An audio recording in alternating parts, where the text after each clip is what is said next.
Hi, this is Dave, Fellow Running Guide. Welcome to this week's navigation task. Got a slightly different one for you this week. I'm showing you a route profile of a run that I did, and I want you to see if you can work out what my route was on the map.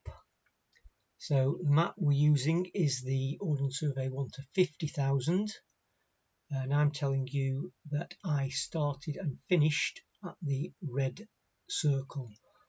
But that's the only information you're getting.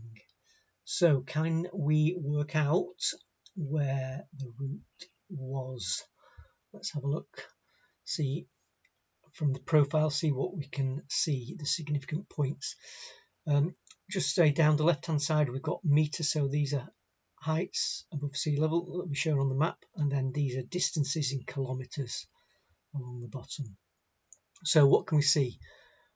Well, we've got a fairly steep start, which then becomes more gradual to a point there below 700 meters, probably 675 meters roughly, and then a slight drop down again and a flattening for just less than a kilometer before a very steep climb all the way up to 900 meters.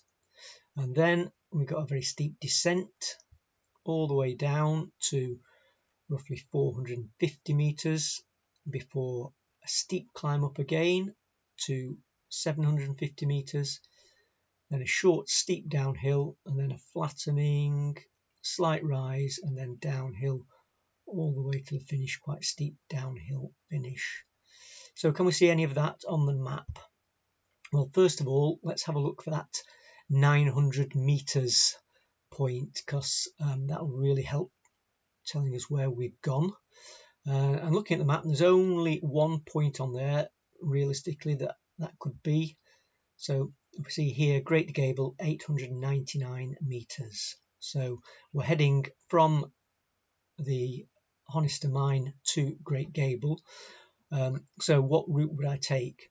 Well, I could take this, the reverse of the Bob Graham route, up to Grey Knotts and Brandreth. But remember the heights that we showed on the route profile. If we go via Great Knotts and Brandreth, then we're going over 700 meters. And if we look here, we didn't go to 700 meters, so Brandreth would be up above this black line. So we're not going there. So where could we have gone? Well, the paths on the map that would make sense that I was following, I've got this one going up here, and then we've got to go towards Great Gable, so we'd follow this uphill, and then as we get into here on the Moses Trod, we've got a slight down. I'm going to zoom in on the map for you here so we can see in a little bit more detail what we're talking about.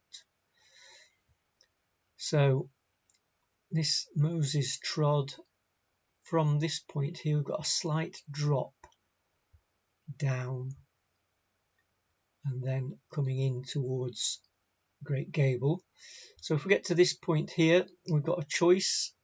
I've either gone up Windy Gap and up, or I've gone along and up this northwest ridge here. So we'll come back to that in a moment, but we can say for now that we've got to the 899 point on the summit of Great Gable. Let's go back and check on that profile again.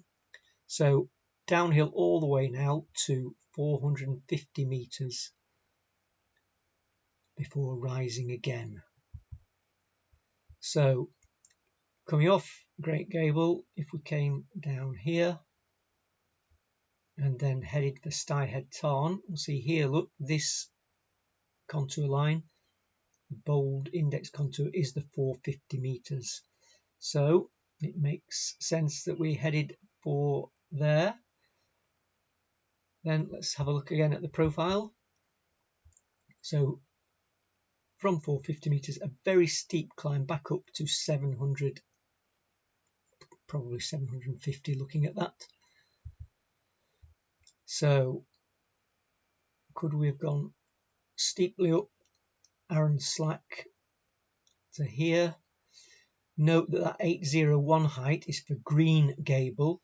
If we look in here, here's the 750 meter contour at Windy Gap. So that takes us nicely to that point there between Green and Great Gable. Now then, what I want you to look at is the profile from Windy Gap all the way down to the finish. That is a mirror image of the start up, up, up, along and to that point there. Okay, so steeply up, slight flattening, up again, high point, down and flat, and then steeply up. If we went from the other side, steeply up, slight flattening, up again, down and flat. We can even see this little tiny rise here, that little peak there, which is the same as that one there. And then the profile changes and not symmetrical from that point onwards there. Okay, so that there is Windy Gap. So that has got to be Windy Gap, which means that the route up came to that point there and then up. We didn't go further along and then up that one there. So that purple line shows the actual route, a bit of a lollipop shape. So along by the Moses Trod,